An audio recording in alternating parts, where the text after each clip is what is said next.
Hello students, you welcome back in online class of zoology. देखिए, हम लोग last time discuss कर रहे थे एनिमल हार्डमानिया के बारे में, और इसमें हम लोगों ने स्टडी किया था क्लासिफिकेशन से लेकर के कुछ एनाटॉमिकल सिस्टम्स, हैबिटेट्स, मॉर्फोलॉजी, ये सभी हमने स्टडी किया था। और फाइनली लास्ट टाइम जो हमने है इसका सर्कुलेटरी सिस्टम डिस्कस किया था। सर्कुलेटरी सिस्टम में हमने देखा था कि किस प्रकार से इसका हार्ट होता है, एक इलोंगेटेड हार्ट होता है, और वो जो है किस प्रकार से बॉडी में फ्लूइड का सर्कुलेशन कर रहा है। तो अब नेक्स्ट जो आज सिस्टम हम स्टडी करने जा रहे हैं वो देखिए है हमारे पास न्यूरल कॉम्प्लेक्स ऑफ हार्डमानिया। देखिए, बहुत ही इंपॉर्टेंट टॉपिक है, तो इसको शुरू करने से पहले एक बार थोड़ा सा मेमोरी रिकॉल कर लेते हैं, क्योंकि 3 दिन का गैप हो गया है। आई थिंक कुछ स्टूडेंट्स जो है भूल भी गए होंगे, तो याद दिलाना चाहूँगा। देखिए, जो हार्डमानिया है फाइलम कॉर्डेट के एक रेनिएटा से बिलोंग करता है, और ये 2 कैटेगरी जो हमने बताई थी, यूरोकॉर्डेट और सेफेलोकॉर्डेट। तो ये एक प्रकार का यूरोकॉर्डेट है। देखिए, यूरोकॉर्डेट्स में क्या था कि सभी प्रकार के जो ट्यूनिकेट्स हैं वो इन्वॉल्व किए गए हैं। ट्यूनिकेट्स जो कि क्या है, मैरीन एनिमल्स हैं, समुद्री जंतु हैं, और समुद्र के जल में रहते हैं, समुद्र के जल के भीतर रहते हैं, किसी ठोस पदार्थ से चिपक करके रहते हैं और अपना वहाँ लाइफ साइकिल कंप्लीट करते हैं। तो इस तरह से जो है ये हार्डमानिया है आपके सामने। तो फिलहाल इसका जो सर्कुलेटरी सिस्टम और रेस्पिरेटरी सिस्टम आपने स्टडी किया था, और आज इसका जो अगला सिस्टम है वो है न्यूरल कॉम्प्लेक्स ऑफ हार्डमानिया। देखिए, न्यूरल कॉम्प्लेक्स ऑफ हार्डमानिया ये 2 सिस्टम्स को कवर कर रहा है। यहाँ वो 2 सिस्टम कौन कौन से कवर हो रहे हैं यहाँ पे देखिए। पहला सिस्टम है एक्सक्रीटरी सिस्टम,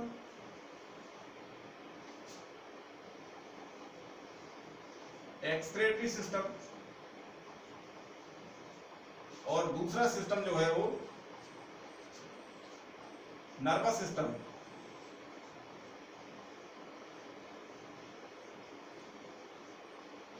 देखिए, एक्सक्रीटरी सिस्टम यानी कि उत्सर्जन तंत्र, और दूसरा जो नर्वस सिस्टम है तंत्रिका तंत्र है इसका। तो उत्सर्जन और तंत्रिका तंत्र ये दोनों ही जो है न्यूरल कॉम्प्लेक्स में इन्वॉल्व है। देखिए, यहाँ जो न्यूरल ग्लैंड्स और 2 एसेसरी स्ट्रक्चर जो प्रेजेंट हैं वो मिलकर के इस पूरे दोनों सिस्टम्स को कवर कर रहे हैं। दोनों जो क्रिया है जीवन की उसकी ये संपन्न हो रही है। तो आइए शुरू करते हैं, वो कौन कौन से 3 स्ट्रक्चर हैं जो कि न्यूरल कॉम्प्लेक्स में इन्वॉल्व हैं और इन दोनों सिस्टम्स को कवर कर रहे हैं। चलिए शुरू करते हैं। देखिए, कौन कौन से वो पार्ट्स हैं इसके।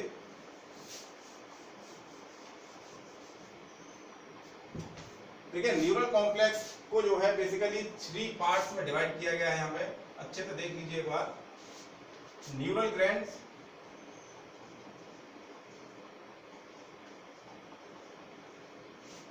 न्यूरल ग्लैंड, और second thing is brain, brain कह सकते हैं, और नर्व गैंग्लिया भी कह सकते हैं इसको।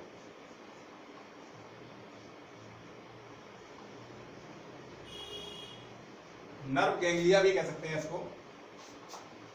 और इसके बाद ही जो तीसरी चीज यहां इन्वॉल्व है वो है डोर्सल ट्यूबरिकल, डोर्सल ट्यूबरिकल,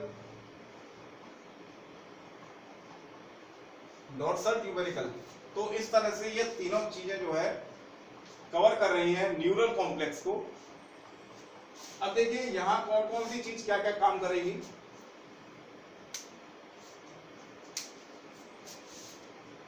देखिए, न्यूरल ग्लैंड जैसा कि नाम से आप समझ रहे हैं कि न्यूरल ग्लैंड है तो जनरली तंत्रिका तंत्र से संबंधित होगी, क्योंकि जो न्यूरल है वो तंत्रिका से संबंधित शब्द है। लेकिन यहाँ ऐसा नहीं हो रहा है। जो न्यूरल ग्लैंड है वो क्या है, मुख्य रूप से उत्सर्जन में इन्वॉल्व है। यानी कि ये क्या है कि जो एक्सक्रीशन है, जो एक्सक्रीटरी सब्सटेंस है उनको बॉडी से रिमूव करेगी। अब इसके बाद जो है आप देख सकते हैं जो ब्रेन है, ब्रेन यानी कि नर्व गैंग्लिया है। तो ये तो भाई नर्वस सिस्टम का मेन पार्ट है, हमेशा जानते हैं हम। ब्रेन जहाँ भी किसी भी एनिमल में आता है तो वो तंत्रिका तंत्र का मुख्य अंग होता है। तो ये जो भी स्मेल, टेस्ट, इस प्रकार के जो भी उसके सेंसेस हैं, जो प्रतिवर्ती क्रियाएं और भी हैं, तो उन सबको नियंत्रित करेगा जो उसका ब्रेन है। इसी के साथ में जो डोर्सल ट्यूबरिकल है, ये एक अदर पार्ट है जो कि स्नेल टाइप का होता है, शंकाकार होता है। तो शंकाकार क्या है कि दो लोब होती हैं, इसमें दो पिंड होते हैं। वो पिंड क्या है, एक अलग से लटके रहते हैं और वो भी जो है एक तरह से हम कह सकते हैं कि नर्वस सिस्टम में पार्टिसिपेट करते हैं। तो चलिए देख लेते हैं एक एक को हम डिटेल में। तो सबसे पहले हम देखते हैं न्यूरल ग्लैंड।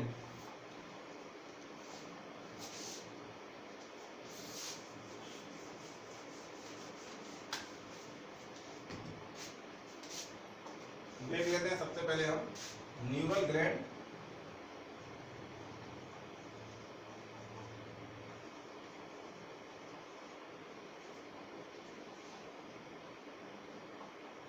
न्यूरल ग्लैंड, तो सबसे पहले देख लेते हैं इसमें क्या है कि देखिए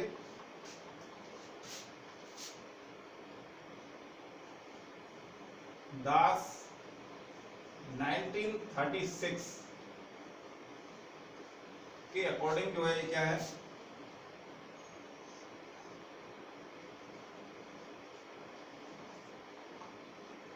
it is excretory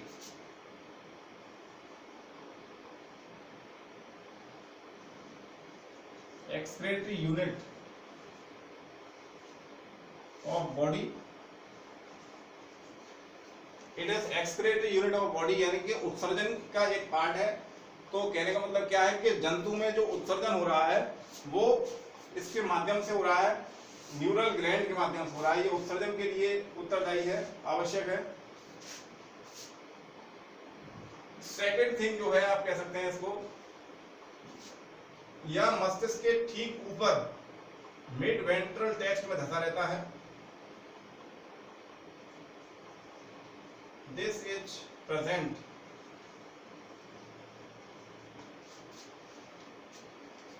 between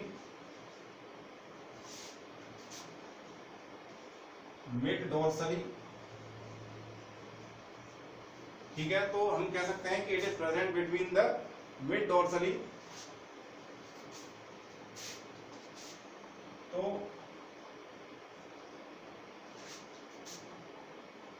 between साइफोन्स, यानी कि तो जो एंटीरियर पार्ट है, देखिए जो हार्डवानिया है वो किस प्रकार का होता है, देखिए ऊपर से चौड़ा होता है और नीचे से पतला होता है। तो उसके जो फुट है नीचे पतले होते हैं, ऊपर चौड़े होते हैं। तो ये ऊपर जो चौड़ा वाला भाग है उधर बीचों बीच में दो साइफोन होते हैं, एक लेफ्ट में एक राइट में। तो दोनों के बीच जो टेस्ट है उसके बीच में धसा हुआ पार्ट होता है ये, जिसको कि न्यूरल ग्लैंड कहा जा रहा है।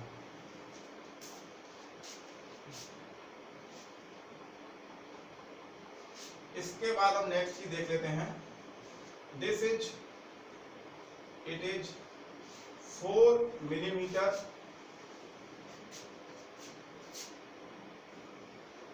Long and 1 millimetre broad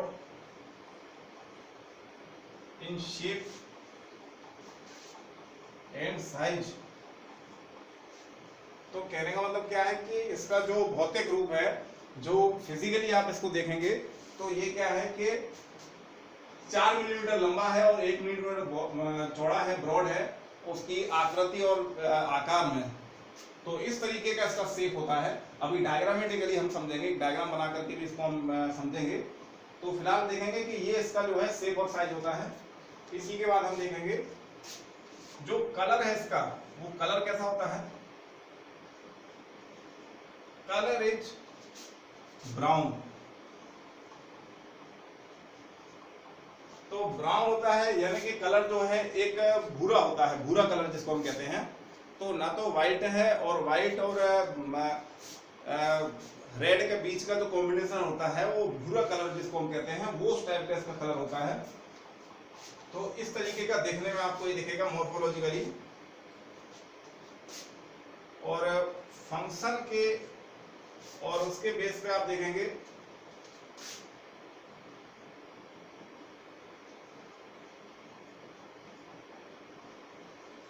excretes the waste by water current water current के माध्यम से, यानी कि जो जल है, जो जल का बहाव इसके शरीर में जो रेगुलर हो रहा है, उस जल के माध्यम से क्या है कि जो स्मॉलेस्ट सेल्स है वो रिमूव कर देती हैं, जो भी एक्सक्रीटरी सब्सटेंस है, जो प्रोडक्ट्स हैं उनको रिमूव कर देती हैं। तो इस प्रकार से ये एक्सक्रीशन में, उत्सर्जन में जो है बहुत ही आवश्यक अंग है। और खास करके देखा जाए तो जो हार्डमानिया है, यहाँ इसकी जो उपस्थिति है वो अच्छी खासी विकसित है। बाकी अदर ट्यूनिकेट्स में अगर हम देखेंगे तो इसका जो लोकेशन है और इसका फंक्शन भी जो है एग्जैक्ट क्लियर नहीं होता है, क्योंकि हम जैसा कि देखा साइफोन्स के बीच में स्थित होता है। साइफोन्स यानी कि जो ऊपर वाला जो चौड़ा वाला भाग है, चौड़े वाले भाग के बीचों बीच में ये टेस्ट में धसी हुई ग्लैंड होती है, न्यूरल ग्लैंड, और वहां से जो है एक्सक्रीट करती है ये जो भी एक्सक्रीटरी सब्सटेंस हैं, जो भी वेस्ट जो सब्सटेंस हैं। जनरली जो ज़ैंथाइन और यूरेट्स, ज़ैंथाइन और यूरेट्स दो प्रकार के वेस्ट होते हैं जो कि न्यूरल ग्लैंड्स के माध्यम से बॉडी से रिमूव हो रहे हैं। तो चलिए आगे देखते हैं इसमें। तो न्यूरल ग्लैंड्स में आपने देखा कि ये एक्सक्रीशन कर रही है। अब इसके बाद जो सेकंड थिंग है वो देख लेते हैं हम।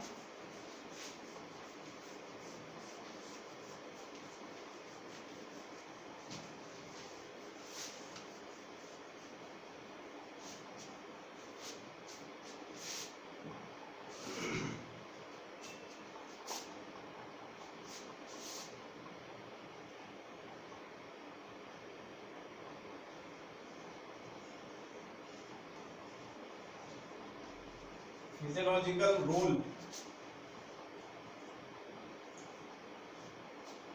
जो कार्यात्मक रूप से जो महत्वपूर्ण भूमिका है वो किस प्रकार से संपन्न हो रही है, उसका जो एक मैकेनिज्म है, तो उस मैकेनिज्म को हम देखेंगे। तो फिजियोलॉजिकल रोल किस प्रकार से हो रहा है, किस मैकेनिज्म के माध्यम से हो रहा है, वो चीज हम देख लेते हैं एक बार यहाँ पे।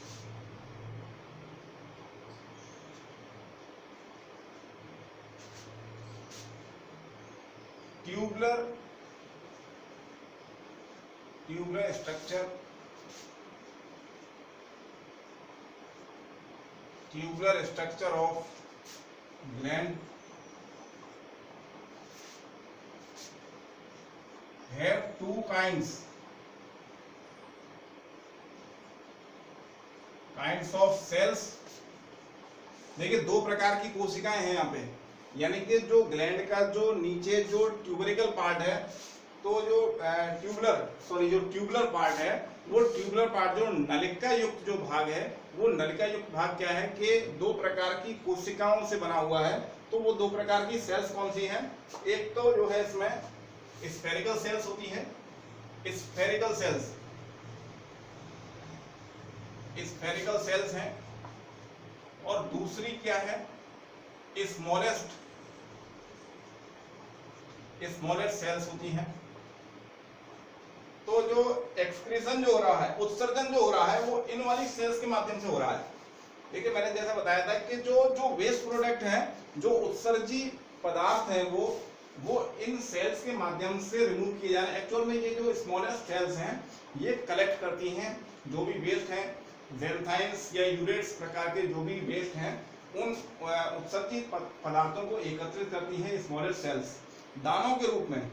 और फाइनली जब जल का बहाव शरीर में आता है तो जल के बहाव के साथ में वो वेस्ट जो है बॉडी से रिमूव हो जाते हैं। तो इस प्रकार से हम कह रहे हैं कि ये सेल्स जो है एक्सक्रीशन में बहुत इंपॉर्टेंट है। जबकि जो स्फेरिकल सेल्स हैं ये एक बड़े आकार की सेल्स हैं, ये केवल जो है स्ट्रक्चर और शेप प्रोवाइड कर रही हैं, इसको जो न्यूरल ग्लैंड है, न्यूरल ग्लैंड को शेप और स्ट्रक्चर प्रोवाइड कर रही है, जबकि ये एक्सक्रीशन में अपना रोल परफॉर्म कर रही है। तो इस तरह से हम देख सकते हैं। और स्मॉलेस्ट सेल्स एक बार देख लेते हैं यहाँ पे। स्मॉलेस्ट सेल्स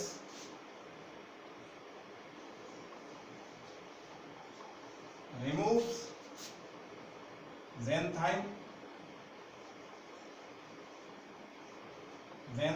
and urates तो ये ज़ैंथाइन और यूरेट्स क्या है, इसके उत्सर्जी पदार्थ है। Xanthines and urates remove smaller cells remove xanthine and urates by water current.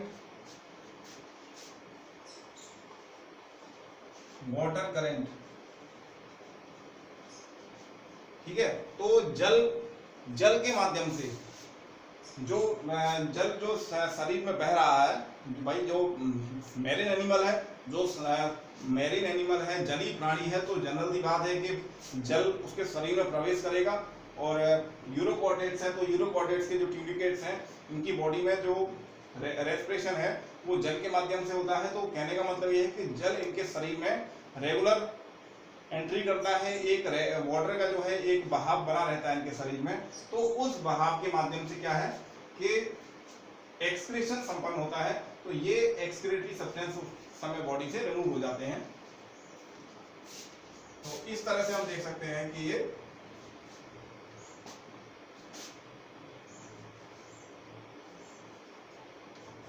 exits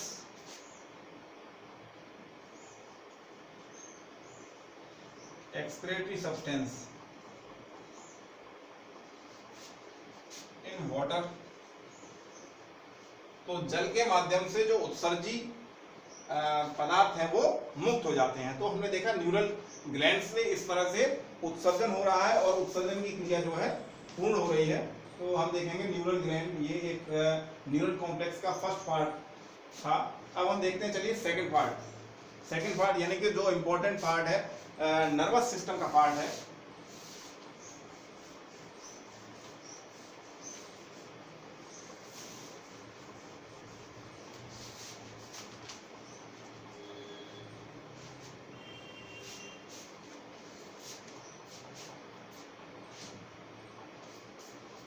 देखिए सेकंड पार्ट जो हमने बताया था वो है ब्रेन।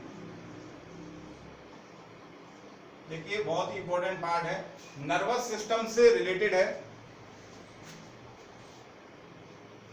तो नर्वस सिस्टम से रिलेटेड पार्ट है, देखिए ब्रेन। ये कैसा है, देखिए फिजिकली क्या है, इट इज पिंकिश,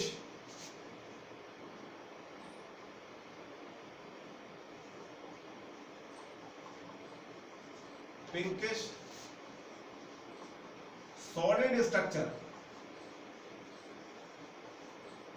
स्ट्रक्चर, एक ठोस गुलाबी रंग का, हल्का गुलाबी रंग का एक ठोस पदार्थ है, और जो कि एक 4 मिलीमीटर के आकार में जो है ये पाया जाता है। और क्या करता है, बॉडी को कंट्रोल करता है, रेगुलेट करता है। It is pinkish solid structure having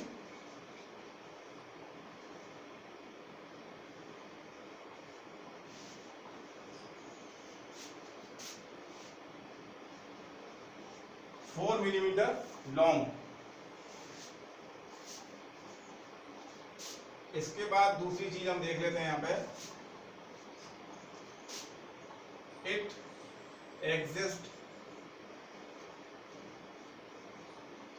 exists between the two siphons.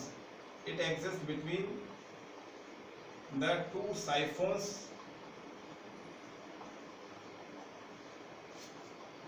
It exists between the two siphons. देखिए वही वाली बात है, जहां न्यूरल ग्लैंड प्रेजेंट है वही दोनों साइफोन्स के बीच में प्रेजेंट है। और ये जस्ट बिलो न्यूरल ग्लैंड, यहां लिख देते हैं जस्ट बिलो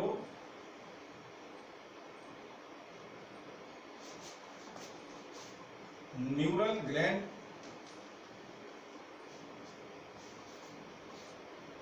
तो न्यूरल ग्लैंड के ठीक नीचे जो है ब्रेन उपस्थित होता है, जो कि पिंकिश कलर की एक संरचना है, एक गुलाबी रंग की जो है ठोस संरचना है। और ये क्या है कि 4 मिलीमीटर लंबी होती है।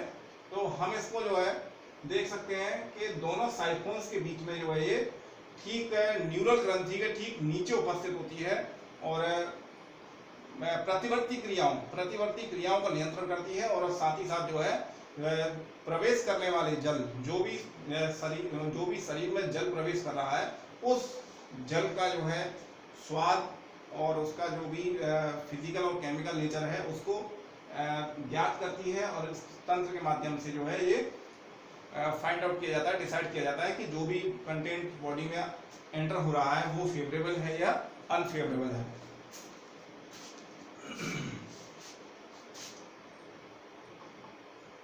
देख लेते हैं इसके बाद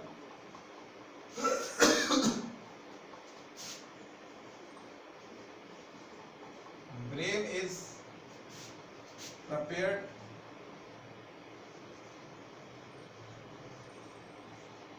by multipolar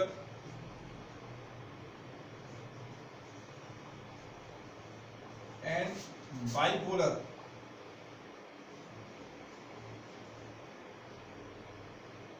brain is prepared by multipolar and bipolar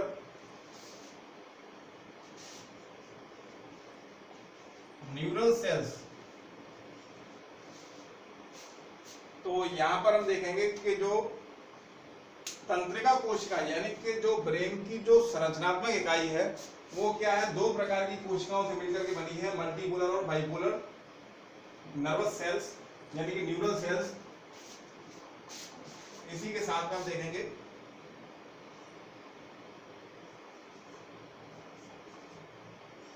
both sales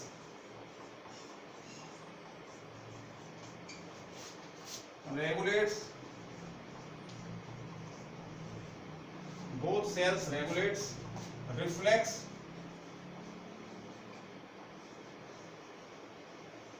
reflex actions। जो भी प्रतिवर्ती क्रियाएं हैं उनका नियंत्रण या उनका जो सिस्टम है पूरा वो इन सेल्स के माध्यम से कंट्रोल हो रहा है, रेगुलेट हो रहा है। जैसा कि अभी हमने बताया था कि जो ब्रेन है भाई, जो ब्रेन है कुल मिला के नियंत्रण का ही कार्य करेगा। तो जो प्रतिवर्ती क्रियाएं हैं, हार्डमानिया की जो प्रतिवर्ती क्रियाएं हैं वो इन सेल्स के माध्यम से संपन्न होती हैं।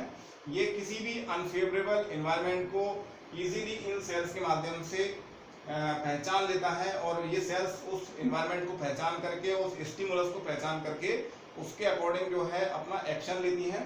तो वही चीज़ जो है हमारी रिफ्लेक्स एक्शन कही जाती है, जो कि हम हायर एनिमल्स में भी ऑलरेडी स्टडी कर चुके हैं इसको। तो चलिए देखते हैं। तो इस प्रकार से ये इसका रेगुलेशन हो रहा है। तो हमने देखा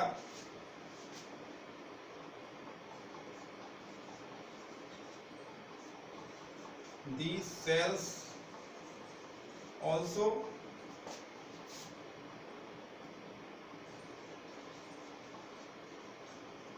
controls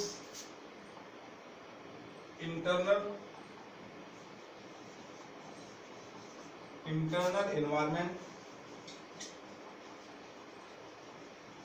environment of body। जो भी बॉडी का जो इंटरनल एनवायरनमेंट है वो भी इसके माध्यम से रेगुलेट हो रहा है, कंट्रोल हो रहा है इन सेल्स के माध्यम से। देखिए कोई भी ब्रेन है या किसी भी लोअर एनिमल्स का ब्रेन है या किसी हायर एनिमल का ब्रेन है, भाई ब्रेन की जो स्ट्रक्चरल यूनिट होती है वो तंत्रिका कोशिका होती है। तो याद रखने वाली बात यह है कि यहाँ दो प्रकार की तंत्रिका कोशिका आपके सामने मौजूद है, मल्टीपोलर और बाइपोलर प्रकार की, दो प्रकार की तंत्रिका कोशिकाएं हैं। दोनों ही मिलकर के सामूहिक रूप से प्रतिवर्ती क्रियाओं का नियंत्रण कर रही है। चलिए, तो ये तो बात रही ब्रेन के बारे में। अब अगली चीज जो है इसकी वो देख लेते हैं, डोर्सल ट्यूबरिकल जो है उसको देख लीजिए एक बार।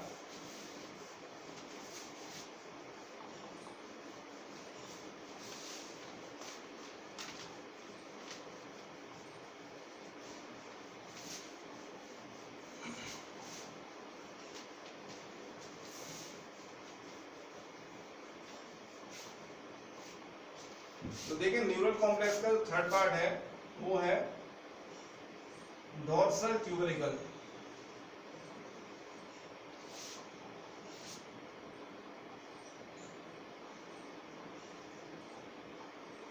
डोर्सल ट्यूबरिकल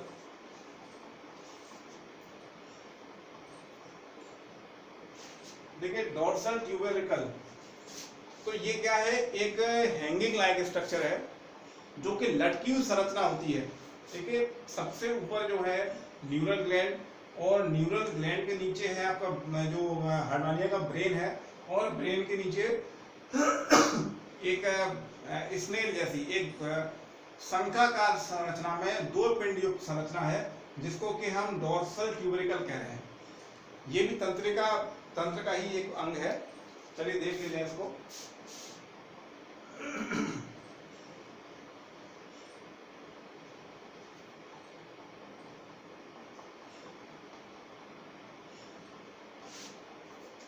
एक बार डायग्राम बना लीजिए, एक बार बना लेते हैं, इसके बाद अंडरस्टैंडिंग बेटर होगी।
ये देखिए, इस तरह से ये स्ट्रक्चर आपको देखने को मिलेगा। ये कंप्लीट जो न्यूरल कॉम्प्लेक्स की संरचना है वो इस तरीके की संरचना है आपके सामने।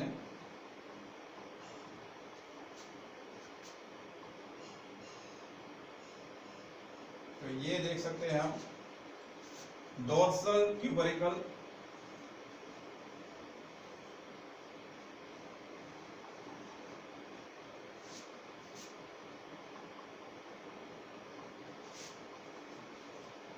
ये डोर्सल ट्यूबरिकल है, और इसी के साथ में ये संरचना है इसकी।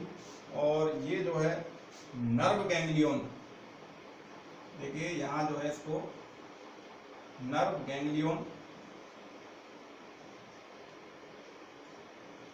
गैंग्लियन है ये। और ये जो ऊपर वाली है ये न्यूरल ग्लैंड।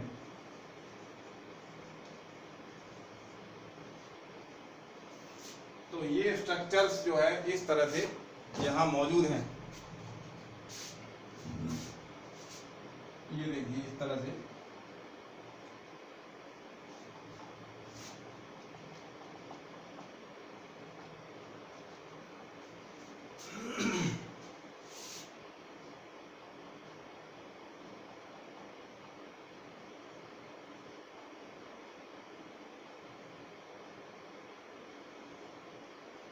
ये तो अभी फिलहाल जो हम बात कर रहे हैं वो डोर्सल ट्यूबरिकल जो है ये नीचे वाला भाग है, यानी कि तंत्र का वाला भाग है।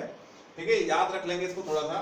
जो न्यूरल ग्लैंड है ये उत्सर्जन से संबंधित है, और जो नर्व गैंग्लियन है ये आपका ब्रेन है, इसको हम ब्रेन भी कह सकते हैं।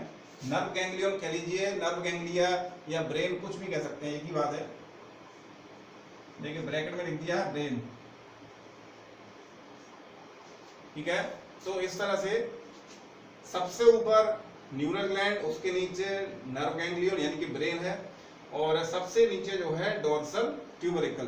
तो इस तरह से ये तीनों पार्ट्स इसके प्रेजेंट हैं संरचनात्मक रूप से। चलिए अब देख लेते हैं डोर्सल ट्यूबरिकल का जो रोल है वो क्या है। सबसे पहले जैसा कि बताया था, it is hanging like structure. It is hanging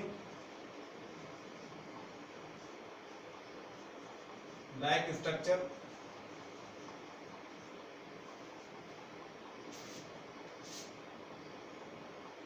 और कहाँ प्रेजेंट है, present between pre branchial area, present between, ये कहाँ प्रेजेंट होगा, प्री ब्रैंकियल एरिया में प्रेजेंट है,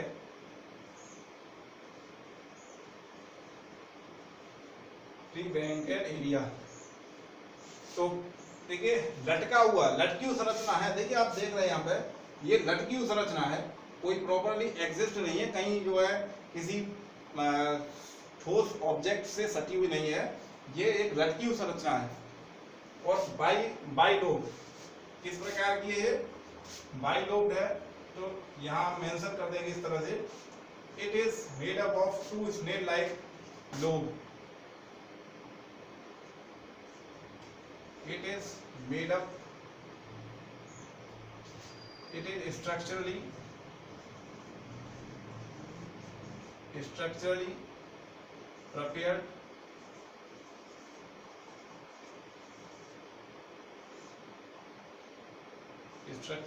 prepared by two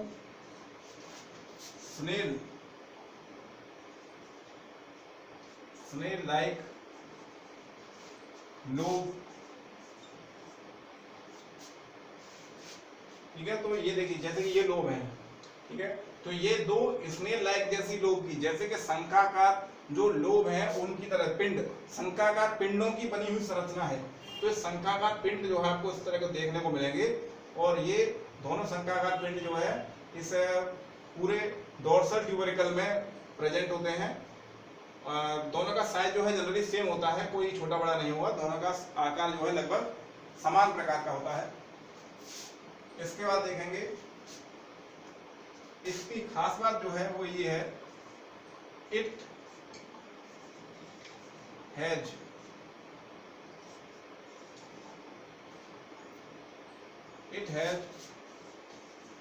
large number of nerve cells,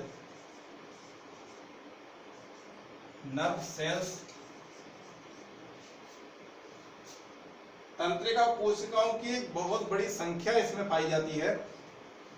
जैसे कि देखिए, जैसे कि हायर एनिमल्स में आप लोग देख सकते हैं, हायर एनिमल्स में ब्रेन के नीचे क्या होता है, स्पाइनल कॉर्ड होती है, जो मेरुरज्जु जिसको बोलते हैं, तो स्पाइनल कॉर्ड प्रेजेंट होती है। तो उसी तरह से ये स्पाइनल कॉर्ड की तरह से काम कर रही है। तो ये जो डोर्सल जो ट्यूबरिकल है, ये स्पाइनल कॉर्ड की तरह मेरुरज्जु के समान कार्य कर रही है। जैसे जिस प्रकार से मेरुरज्जु में असंख्य तंत्रिकाएं मिलकर के जो है अलग अलग शरीर के अंगों के लिए जाती हैं, तो यहाँ भी बहुत सारी तंत्रिकाएं प्रेजेंट हैं जो कि अलग अलग एक्टिविटीज को कंट्रोल और रेगुलेट करेंगी। तो यहाँ मेंशन कर देते हैं, देखिए ऊपर जगह, नीचे स्पेस थोड़ा कम रह गया है, तो यहाँ साइड में ऊपर दोबारा से लिख दे रहे रफ करके।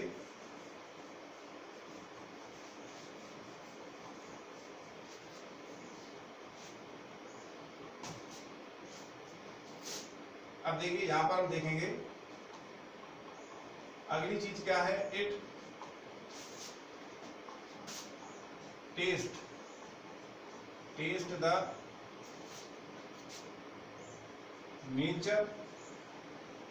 नेचर ऑफ वाटर, यानी कि जल का स्वाद, जल का जो स्वाद है वो इसके माध्यम से ग्रहण किया जाता है। किस प्रकार का स्वाद है, कोई अनफेवरेबल टेस्ट तो नहीं है उसका, तो या फिर फेवरेबल टेस्ट है, किस प्रकार का है, अनुकूल है या कोई प्रतिकूल है, इस तरीके का कोई इन्वायरमेंट तो नहीं है। तो उसको ये जो डोर्सल ट्यूबरिकल है ये इसको ऑब्जर्व करती है इस प्रकार से।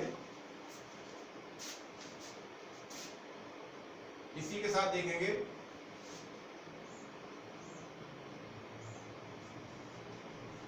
This structure also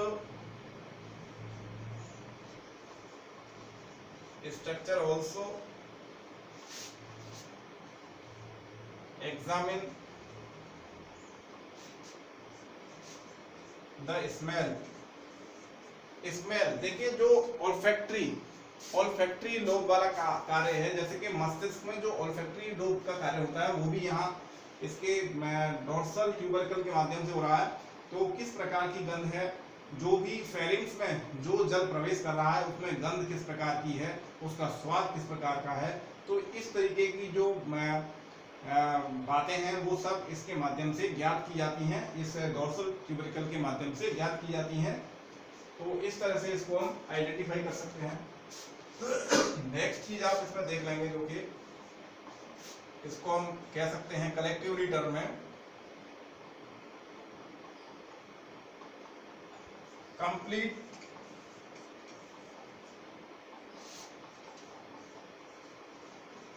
dorsal tubercle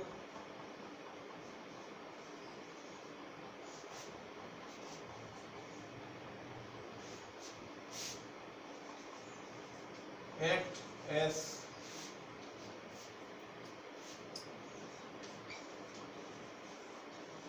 olfactory lobe and gustatory part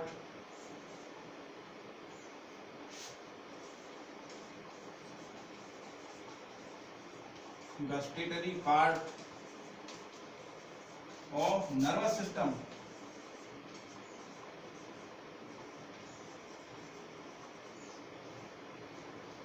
तो यानी कि ऑल्फैक्टरी पार्ट और गस्टेटरी पार्ट की तरह से कार्य करने वाली ये डोर्सल ट्यूबरकल है। और इस तरह से तंत्रिका तंत्र में पार्टिसिपेट कर रही है। तो ये था हमारा जो है न्यूरल कॉम्प्लेक्स का टॉपिक आज का। तो यहाँ पर ही आपको तीन चीजें याद रखनी है।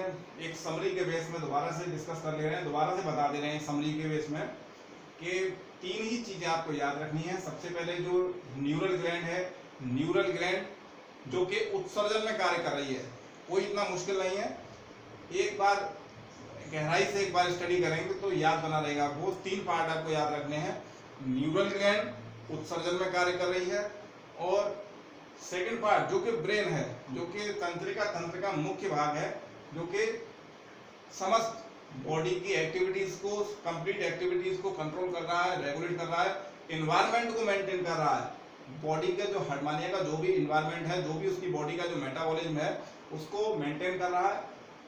तो ब्रेन उस तरह से जैसे सभी में कार्य करता है, तो नॉर्मल वे में उसी प्रकार से कार्य कर रहा है। अब इसके साथ साथ जो चीज दूसरी आ जाती है, थर्ड चीज जो है ये डोर्सल ट्यूबरकल, ये जो है ऑल्फैक्टरी और गस्टेटरी पार्ट की तरह से काम कर रही है। जैसे कि हायर एनिमल्स के, मनुष्य के मस्तिष्क में जैसे कि ऑल्फैक्टरी और गस्टेटरी पार्ट्स होते हैं, तो उस तरह से कार्य कर रही है ये। उसके गंध को और उसके स्वाद को जो है ग्रहण करती है कि जो भी जल फेरिंग्स के माध्यम से हार्मोनिया के शरीर में प्रवेश कर रहा है, तो वो जल किस प्रकार का है, कोई अनफेवरेबल वाटर तो नहीं है, कोई अनफेवरेबल कोई इन्वायरमेंट तो उसमें नहीं है। तो उस चीज को ऑब्जर्व इस पार्ट के माध्यम से किया जाता है। ठीक है, तो ये उम्मीद करता हूँ ये टॉपिक आपको क्लियर हो जाएगा। और किसी भी और अगर आपके पास ऑनलाइन और कोई मटेरियल है तो उसके माध्यम से आप इसको ऑब्जर्व कर सकते हैं। तो हार्मोनिया में जब भी इसके बारे में चर्चा करते हैं तो ये थोड़ा सा डायग्राम मेंशन करना जरूरी होगा। ये टॉपिक जो है लॉन्ग में, शॉर्ट में, किसी भी रूप में आ सकता है एग्जाम्स को लेकर के। तो ये डायग्राम के साथ में ये तीनों चीज को मेंटेन कर देंगे। ये देखिए, अब दूसरी बात आ जाती है कि मेरे पास कुछ इंफॉर्मेशन आई है, कुछ इंग्लिश को लेकर के और नोट्स को लेकर के स्टूडेंट्स को कुछ प्रॉब्लम क्रिएट हो रही है। तो उसमें कोई इतना बड़ा इश्यू नहीं है। देखिए, ये जो पॉइंट्स यहाँ पर दिए गए हैं, देखिए मैं जो है हर टॉपिक को पॉइंट वाइज पॉइंट जो है यहाँ इसीलिए लिख रहा हूँ जिससे कि किसी को दिक्कत ना हो। ईच पॉइंट को पढ़ करके आप नोट्स बना सकते हैं, नोट्स प्रिपेयर कर सकते हैं। आज तक आपको क्या है कि नोट्स डिक्टेट किया गया था, ओरली डिक्टेट कर दिया जाता था, तो कोई मेहनत नहीं करनी पड़ती थी। बट अभी जो है ऑनलाइन स्टडी के कारण जो है यहाँ नोट्स अभी प्रोवाइड नहीं किया जा सकता है। अगर आप चाहें तो किसी बुक का सोर्स जो है ले सकते हैं, सहायता ले सकते हैं बुक की, लेकिन नोट्स अगर बनाना चाहें तो बना सकते हैं, इतना मुश्किल कार्य नहीं है। तो ये पॉइंट्स मैंने एक एक करके हर टॉपिक को लेकर के ये पॉइंट्स में मैंने समझाया है। तो यहाँ कोई डिफिकल्टी, कोई डाउट क्रिएट होने का कोई सवाल ही नहीं है। एक एक पॉइंट को मिला करके आप अपनी लैंग्वेज में जो है नोट्स बना सकते हैं। कोशिश करेंगे, प्रयास करेंगे तो डेफिनेटली बना लेंगे, इतना मुश्किल नहीं होगा। ओके, और आगे भी हायर एजुकेशन में यही सिस्टम होता है नोट्स बनाने का। नोट्स डिक्टेट करने का जो सिस्टम है वो लोअर क्लासेस में होता है, जनरली 10-12 तक खत्म हो जाता है, बट ये थोड़ा सा रूरल एरियाज की वजह से थोड़ा सा प्रोवाइड किया जा रहा है। ओके, तो इसको कंप्लीट करिए और इसी के साथ ही जो है अगला जो ये एनिमल फिलहाल जो है कंप्लीट हो गया। और नेक्स्ट वीडियो में देखिए, नेक्स्ट टाइम हम जो है मिलते हैं एक नए एनिमल्स के साथ में, जो कि मैंने बता दिया था आपको पहले ही, जो ब्रैंकियोस्टोमा यानी कि जो एम्फियोक्सस है, सेफेलोकॉर्डेट का एक पार्ट है, सेफेलोकॉर्डेट का एनिमल है। देखिए बहुत इंपॉर्टेंट एनिमल है। इन दोनों एनिमल से संबंधित एक प्रश्न जरूर आएगा, निश्चित रूप से आएगा, और हर एक परीक्षा में आता है। तो ब्रैंकियोस्टोमा यानी कि एम्फियोक्सस क्या है, उसको डिटेल में हम जो है अगली क्लास में स्टडी करेंगे। तब तक के लिए आप लोग इसे कंप्लीट करिए, इस पूरे एनिमल को तैयार करिए और इसको सिस्टमेटिक तरीके से इसका नोट्स मेंटेन करिए, बनाइए। तब तक के लिए मिलते हैं नेक्स्ट वीडियो में। Good bye and take care yourself.